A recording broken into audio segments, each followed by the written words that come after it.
अस्सलाम वालेकुम जी। आपका मेज़बान तैयब गोंदल आपकी खिदमत में हाजिर है और इस वक्त मौजूद हैं इस्लामाबाद में। आपको बताएं कि आप स्टार एशिया न्यूज़ का प्लेटफॉर्म देख रहे हैं। आज बात करेंगे एक बड़े अहम केस के हवाले से। हमारे साथ मौजूद हैं सरदार कदीर साहब, जो कि इस वक्त हमारे प्रोग्राम में शामिल हुए हैं। सरदार कदीर साहब जो कि इमरान खान की लीगल टीम का हिस्सा हैं और शुरू दिन से हैं, और सना यूसुफ मर्डर केस को लुक आफ्टर कर रहे हैं। सना यूसुफ की जानिब से ये उनके वकील हैं, उनके लॉयर हैं, और बाकायदा तौर पे तमाम तर प्रोसीडिंग्स को ये मैनेज करते हैं। लाइक सना यूसुफ की जानिब से कोर्ट में अपीयर होते हैं और इस केस को जो है वो शुरू दिन से देख रहे हैं।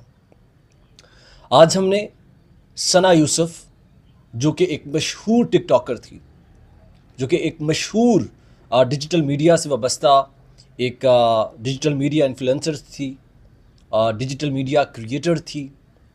उनकी टिकटॉक के ऊपर जो है वो काफ़ी अच्छी रीचिंग, काफ़ी अच्छी फ़ैन फॉलोइंग, काफ़ी अच्छी व्यूवरशिप थी।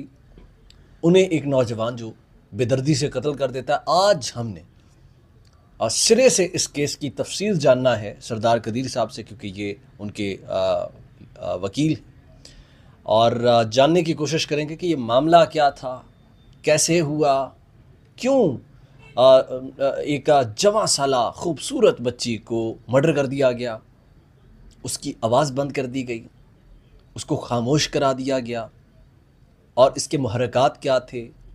सना यूसुफ के कातिल को, किलर को आखिर क्या मसला था, क्योंकि वो भी एक जवान साला लड़का बताया जाता है। आगे बढ़ते हैं, तमाम सवालों के जवाब लेंगे, डिटेल के साथ सारी चीज़ों की तरफ बढ़ेंगे। अस्सलाम वालेकुम जी कदीर साहब, कैसे जी हैं आप? वालेकुम सलाम। सर बताइएगा मामला क्या है ये। आप तो इस केस को शुरू दिन से देख रहे हैं, जी तो ज़रा आप डिटेल से बताएं। देखें, सना यूसुफ एक सोशल मीडिया इन्फ्लुएंसर थी। आप सना यूसुफ के जो बेसिकली ये इंस्टाग्राम पे ज़्यादा एक्टिव थी, और क्योंकि बहुत पॉपुलर हो गई थी, और उसके बाद ये पेड प्रमोशन भी करती थी। आप सना यूसुफ के जो सोशल मीडिया अकाउंट पे जाएं, वहाँ पे आप देखें, आपको वहाँ कॉन्टैक्ट नंबर मिल जाएगा, जिसमें वो खुद कहती हैं कि पेड प्रमोशन के लिए कॉन्टैक्ट किया जा सकता है।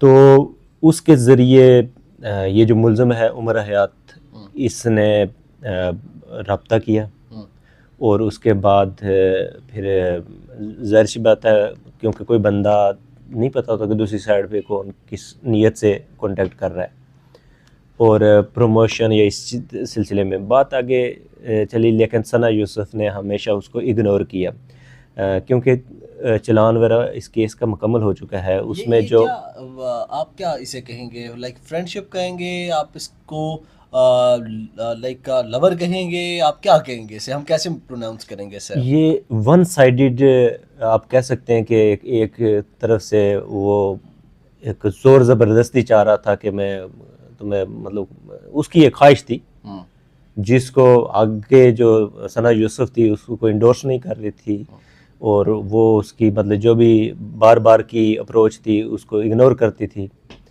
जिसके बाद उसने एक अल्टीमेटली ये ख़तरनाक स्टेप लिया, और उसको यहाँ तक पहुँच गया कि उसने उसका मर्डर कर दिया।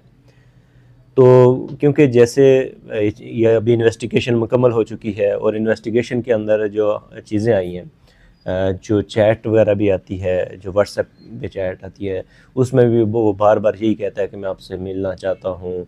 अल्टीमेटली आखिरी जो दिन है उस दिन भी इसने बहुत कॉलें की हैं, लेकिन सना यूसुफ ने अटेंड नहीं की, और उस हिस्ट्री के अंदर भी यही नज़र आता है। बल्कि उससे पहले एक दिन कहता है कि मैं आपसे 5 मिनट मिलना चाहता हूँ, एक फ़ैन की तरह। लेकिन इसकी इंटेंशन कुछ गलत थी, क्योंकि ये बहुत बार ट्राई कर चुका था और इसकी रिजेक्शन हो चुकी थी, और वो बिल्कुल किस नोयत का कर चुका था, क्या लाइक इसकी वो लाइक जाहिर सी बात है, इब्तदाई तौर पर जो भी बच्चा ये चीज़ें होती हैं तो वो फ्रेंडशिप के चक्कर में होता है कि किसी तरह मेरा किसी के साथ तल्लक बने। तो जब ये चीज़ें नहीं, उसको आगे से पॉजिटिव रिस्पांस नहीं मिला, तो इससे पहले आप इस केस में एक चीज़ देखें, 29 तारीख को भी वो इस्लामाबाद है, ट्राई किया उससे मिलने के लिए, लेकिन वो नहीं मिली। फिर जब 2 तारीख को, जिस दिन सना यूसुफ की बर्थडे भी थी, उसने बर्थडे सेलिब्रेट भी की, वो वीडियो भी आपने देखी होगी, उसके अकाउंट पे बड़ी वायरल भी गई है। उस दिन ये सुबह के टाइम फजर के टाइम पहुंचा यहाँ पे इस्लामाबाद में, जो बस स्टैंड है मेरे ख्याल 26 नंबर है। उसके बाद ये G11 से एक गाड़ी लैंड क्रूज़र बुक करवाता है। ये बुक पहले इसने फ़ोन के ज़रिए करवाई होती है और वो ड्राइवर लैंड क्रूजर बुक जी। करवाता, और ये वो इतना मालदार था? नहीं, यही तो सवाल था कि ये दरअसल शो ऑफ करना चाह रहा था ना, मालदार तो नहीं था, बिल्कुल ज़ीरो। आपने देखा उसकी फैमिली, उसके ख़ानदान को, उससे लिहाज से तो ये बिल्कुल ऐसे नहीं था कि ये एक मोटरसाइकिल भी हायर कर सके। लैंड क्रूजर को हायर करने के लिए तो बड़ी आपको हैवी शोटी चाहिए होती है, बड़े मामलात होते हैं, तो ये कैसे है? नहीं, ये जो रेंट पे होती है ना, क्योंकि विद ड्राइवर था ना, ड्राइवर के साथ है, विद ड्राइवर, ठीक विद ड्राइवर है, तो वो तो एक जस्ट पिक एंड ड्रॉप वाली बात हो गई। तो इसने G11 से पहले फ़ोन पे उसने हायर की हुई थी, क्योंकि इससे पहले भी ये 29 को आ चुका है इस्लामाबाद इसी सिलसिले में। लैंड क्रूजर पे आया था? उसमें भी क्योंकि अभी हमने चलान डिटेलिंग स्टडी किया है, लेकिन इसके अंदर वो लैंड क्रूज़र है। और ये भी आया इसमें सुनने में कि 29 को भी इसने ये हायर किया गाड़ी। हाँ। लेकिन फिलहाल जो अक्रेंस वाला जो वकू वाले दिन है, उस दिन ये जब सुबह आता है और यहाँ से इसने उसकी बुकिंग कराई होती है और ड्राइवर समेत वो गाड़ी उसको पिक करती है बस स्टैंड से। और उसके बाद फिर ये आता है, पूरा दिन ट्राई मारता है, उसको कॉलें भी करता है, रिस्पांस नहीं आता, क्योंकि उस दिन उसकी बर्थडे भी थी सना यूसुफ की। और उधर जाके उसके इलाके में घूमता आप, क्योंकि जो जीपीएस जो लोकेशन आई है वो भी इस्लामाबाद की उसकी आई है जी, जो वहाँ पे इसका जो लगा हुआ जीपीएस का जो सिस्टम लगा हुआ उसमें।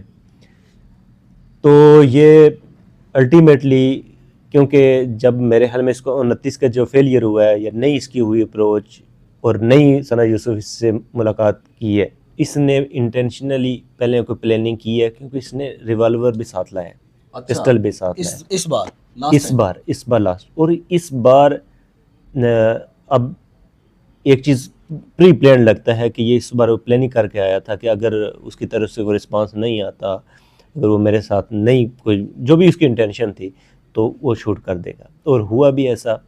और इस बार ये हुआ कि जैसे वो आता है, पहले का तो किसी को इल्म नहीं था, ना किसी की फैमिली का कुछ सिलसिला, ना वो इस सीरियस इसको लेती थी। तो एंड टाइम जो था शाम का 5 बजे, उस वक्त ये घर में जैसे दाखिल होता है और दाखिल होते उसके कमरे में जाता है और उसको विद इन 2 सेकेंड्स उसको फायर मार देता है, 2 फायर उसके सीने में मार देता है।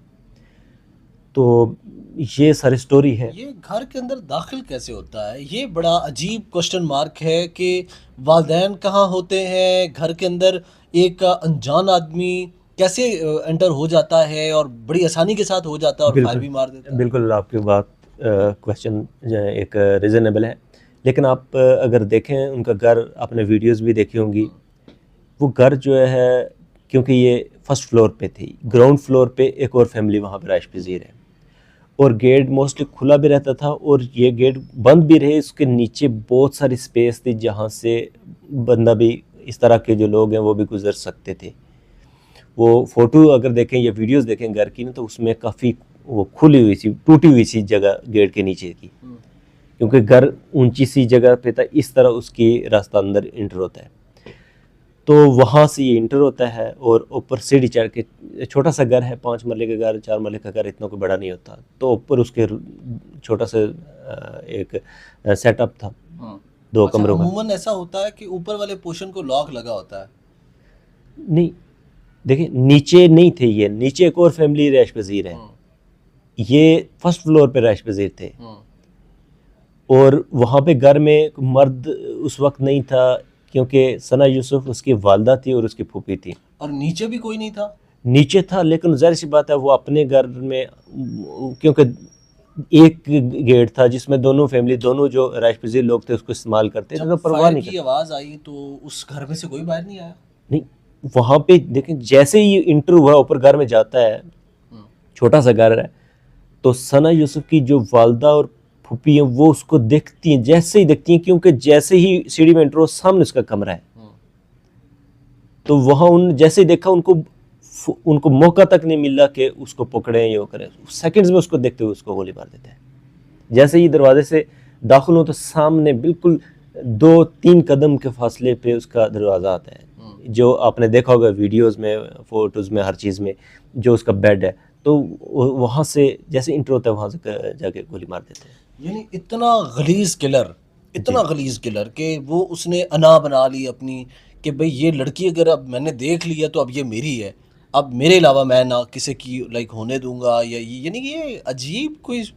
देखिए एक ज़हनियत उसने उसने ऐसी अपनी बना ली थी कि इंटेंशन उसने ऐसी अपने दिमाग के अंदर जो है ना कर ली थी कि अब उसका इस सारे केस को जब इन्वेस्टिगेट करें तो बंदा हैरान हो जाता है कि ये ऐसी कोई मतलब कोई तसव्वुर भी नहीं कर सकता कि आप किसी को इसलिए मार दो कि वो आपको रिस्पांस नहीं कर रहा, वो आपका एक नाजायज़ ख्वाहिश वो आपकी नहीं मान रहा, या वो आपके साथ राब्ते में रह के गपशप आपसे नहीं लगा रहा। तो ये नॉनसेंस, गोली मार दे ना ये टोटल नॉनसेंस है। और जिसकी सज़ा ये भुगतेगा, उसकी जान तो इसने ले ली है। आपको लगता है इसे फांसी होगी? 100% इस फांसी होगी, क्योंकि बड़ा अच्छे एविडेंस इसमें जो रिक्वायर होती है वो सारी कलेक्ट हो चुकी है। और अभी इस केस का चालान है जो 173 की रिपोर्ट है वो भी मुकम्मल हो चुकी है, और वो मेरे ख्याल में कल वो प्रोसिक्यूशन ब्रांच जो अदालत में सबमिट कर देगी। और क्योंकि अगस्त में छुट्टियां थी जिसकी वजह से थोड़ा केस डिले हो गया। अब कब से खुल रही है अदालत? ये यकम से। और उसके बाद जैसे ये ट्रायल सेशन कोर्ट को चालान पहुंचेगा, उसके बाद जिस भी जज को ये केस मार्क होता है उसके बाद इस पे फ़र्द जुर्म वगैरह आयद होगा और ट्रायल शुरू हो जाएगा।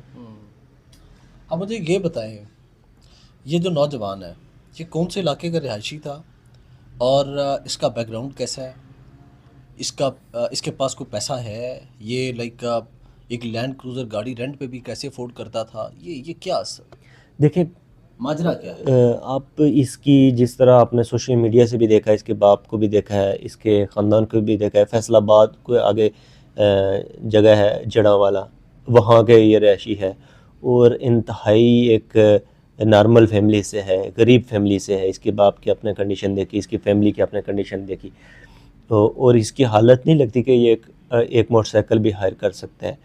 लेकिन जो इसके पास कोई पैसे थे, जैसे भी इसने अरेंज किया, इसने पिस्टल भी लिया है, और ये इतनी बड़ी गाड़ी कीमती जिसका इतना ज़्यादा रेंट वो उसको हायर करता है। और अच्छा। सारा करने का मकसद क्या होता है कि शो ऑफ मैं करूँगा, तो शायद वो मेरे से मुतासर हो जाए। और इसमें एक चीज़ और बताइए, वो जो गाड़ी अरेंज की गई थी उसे भी लाइक उन गाड़ी वालों को, उन शोरूम वालों को भी पार्टी बनाया गया? देखिए बिल्कुल वो गाड़ी भी पुलिस ने अपनी तहवील में ली। अभी उसकी सुपरदारी से हाई कोर्ट में लगी हुई थी, नीचे से रिजेक्ट हो गई थी। तो हाई कोर्ट में लगी थी, तो मेरे ख्याल में उसकी सुपरदारी क्योंकि हो जानी है, ज़ाहिर सी बात है, लेकिन केस का हिस्सा है वो गाड़ी, केस का बिल्कुल केस कैसा। और वो जो शोरूम वाले हैं वो इस केस में गवाह बन गए। शोरूम वाले गवाह बने हैं? अब वो इस मुलज़म के खिलाफ गवाही देंगे, शहादत देंगे। तो उन्होंने अभी तक क्या गवाही दी है?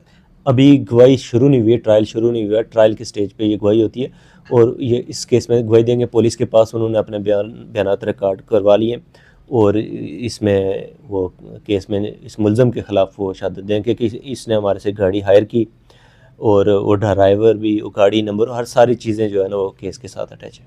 अच्छा, अब आपने बताया कि ठीक है, इसने लाइक पिस्टल भी परचेज़ किया, इसने गाड़ी भी जो है वो रेंट पे ली। 2 दिन आपने बताया कि ये मुसलसल जो है वो इसने गाड़ी रेंट पे ली मुख्तलिफ औकात के अंदर। ये बताइए कि इस बंदे की, जैसा कि आपने बताया कि इसके वालिद की कैपेसिटी नहीं, वो लाहौर कोई फैसलाबाद, हाफिज़ाबाद, आप क्या नाम बता रहे हैं आप? जड़ावाला बताते हैं। जड़ावाला। जी जी, फैसलाबाद में मैं यूजली लोग फैसलाबाद ही कहते हैं। तो यानी जड़ावाला, फैसलाबाद से एक बंदा जो है वो उठ के इस्लामाबाद आता है, यानी कि इतनी चीज़ें वो कर रहा है। उसके वालिद का क्या कोई स्ट्रॉन्ग, लाइक पीछे से कोई स्ट्रॉन्ग था, ये कैसे यानी इतना मैनेज कर रहा था, या ये जो नौजवान है ये कोई डकैतियाँ करता था, ये कैसे ये पैसे जमा करता?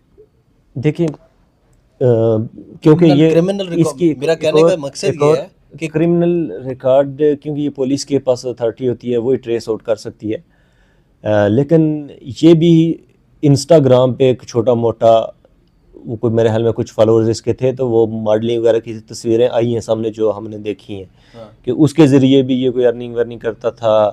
और मेन सोर्स ऑफ इनकम भी जो उधर के लोग भी बताते हैं वो यही चीज़ें आई हैं कि वहाँ से कमाते हैं। लेकिन फिर भी एक दिन के लिए गाड़ी लेने के लिए कोई लाखों रुपए तो चाहिए नहीं होती, चाहे लैंड क्रूज़र भी हो, कोई 20-30 हज़ार रुपये ही होंगे। नहीं, 20-30 हज़ार तो नहीं, अभी मैंने चेक किया था रिसेंटली, उसका है कोई लाइक 50-55 राउंड अबाउट है। तो फिर जाहिर सी बात उसने मेहनत की होगी, काफ़ी अरसे से जोड़े होंगे, पैसे इकट्ठे किए होंगे, कहीं ना किसी से कर्ज लिया होगा, किसी दोस्त या से। बहरहाल जो भी किया है, ये फैक्ट्स हैं केस के शो ऑफ करना चाहता था। पहले उसने ट्राई किया कि वो मेरे से उसके साथ कोई दोस्ती हो जाए या कोई तल्लक बने। जब उसको कोई रिस्पांस नहीं आता तो फिर उसके बाद उसको मुलाकात का मेन जो उसका शुरू में मकसद आता है कि वो उसको मिल के अपनी गाड़ी वाड़ी ये सारी चीज़ें शो ऑफ करे और उसके ज़रिए शायद उसको उसके साथ कोई इम्प्रेस कर सके। इम्प्रेस हुई नहीं तो इसने मर्डर कर दिया। और वो नहीं होती, जब उसने सारी कोशिश की तो जब नहीं होती तो वो उसका मर्डर करने का इरादा करता है और अल्टीमेटली मर्डर कर भी देता है, उसके घर में घुसकर। आप सरदार साहब सना यूसुफ की जानिब से इस केस में लॉयर हैं, आपने अभी तक इस नौजवान को तख्ता-ए-दार पर लटकाने के लिए क्या किया? देखें, पिछले जून से जब से ये मर्डर हुआ है, हम शुरू से इस पे वर्क कर रहे हैं। हमने आपने देखा होगा कि इसमें हमने जो प्रोसिक्यूशन की टीम है वो 2 पॉइंट कराए, उनके साथ कोऑर्डिनेशन, पुलिस के साथ कोऑर्डिनेशन, जहाँ पे मीडिया पे हमें ज़रूरत पड़ती है एज ए लॉयर लोगों को गाइड करना इस केस के बारे में, उनको बताना केस में क्या चल रहा है, वो किया। इसके अलावा सेनेट की जो ह्यूमन राइट्स कमेटी के अंदर हमने गए, वहाँ पे उन्होंने बुलाया, वहाँ पे हम गए। इसके अलावा जो हमारे human rights ministry of human rights में हमें 2 बार बुलाया गया, वहाँ पे हम गए। जो हो सके हम करें, क्योंकि वकील जो इन्वेस्टिगेशन के दौरान कोई चीज़ अपने पास से नहीं कर सकता, वो सिर्फ असिस्ट लीगली कर सकता है कि हम और लुक आफ्टर कर सकता है, देख सकता है, कोऑर्डिनेशन वगैरह इन्वेस्टिगेटिंग ऑफिसर या दीगर चीज़ों से चीज़ें चलती रहती हैं, मेन चीज़ें होती हैं। असल जो होती है जब ट्रायल होता है, जब कोर्ट के अंदर मैटर आता है तो वहाँ पे करता है। आपने शुरू में देखा, क्योंकि जब भी मुल्ज़म को ख़ासकर रिमांड के दौरान पेश किया गया, वहाँ पे हम कोर्ट में मौजूद हुए, कोर्ट को असिस्ट किया, इसका प्रॉपर रिमांड्स हमने हासिल किए। और रिमांड्स के बाद जो रिकवरीज होती थी, रिमांड्स तो एक वकील का काम है, रिकवरीज फिर पुलिस के दौरान जो पिस्टल की रिकवरी और दीगर जो चीज़ें हैं वो रिकवर्स उन्होंने की हैं। तो ये बहुत सारी लीगल चीज़ें हैं जहाँ पे हम अभी तक मेरी एफ़र्ट्स रही हैं और मैं कोशिश करता हूँ कि मैक्सिमम टाइम दें ताकि ये इसने इतना जुल्म किया, किसी की बच्ची का मर्डर किया, उसमें हम इंसाफ दिलाने में कोर्ट की, कानून की मदद कर सकें। अच्छा, इसमें लास्ट में मुझे ये बताइए कि इस मर्डर के हवाले से नौजवान, क्योंकि उस नौजवान का नाम मेरे जहन से निकल गया, उमर हयात के वालिद का क्या मौक़िफ़ है इस मर्डर के हवाले से? देखें, मौक़िफ़ मैटर नहीं करता, क्योंकि उसका यही मौक़िफ़ है कि अगर मेरे बेटे ने किया होगा तब मैं इसका नहीं केस लड़ूंगा, लेकिन अब पूरी दुनिया को पता है कि उसी ने किया है। अब मैं आपको मिसाल की कोशिश कर रहे हैं वालिद, मैं उसका अभी आपको ज़िंदा मिसालें दे देता हूँ। सबसे पहले जब भी कोई वक़ू आता है ना, तो सबसे पहले देखा जाता है कि वहाँ पे आया कि वो बंदा है भी नहीं है, उसकी जो क्राइम है उसकी अटैचमेंट या उसके कनेक्शन को देखा जाता है। इसके कमरे के अंदर से उस दरवाजे के ऊपर से फिंगरप्रिंट्स भी आ चुके हैं। Very good. अब उनकी फैमिली को और क्या चाहिए ऑथेंटिसिटी की, ये आपका बेटा उनके घर में गया और वहाँ पे जाकर इसने मर्डर किया। फिंगरप्रिंट्स आए हैं, जीपीएस की जो लोकेशन है मोबाइल की वो आई है, इसका जो पिस्टल था वो रिकवर हुआ है, ठीक है। इसके अलावा ये जो गाड़ी ली है और जिन शोरूम वालों से ली है वो इसके खिलाफ गवाह बने हुए हैं। अब इनकी फैमिली को चाहिए उनसे जाके पूछें कि क्या उनके बेटे ने ही गाड़ी ली थी।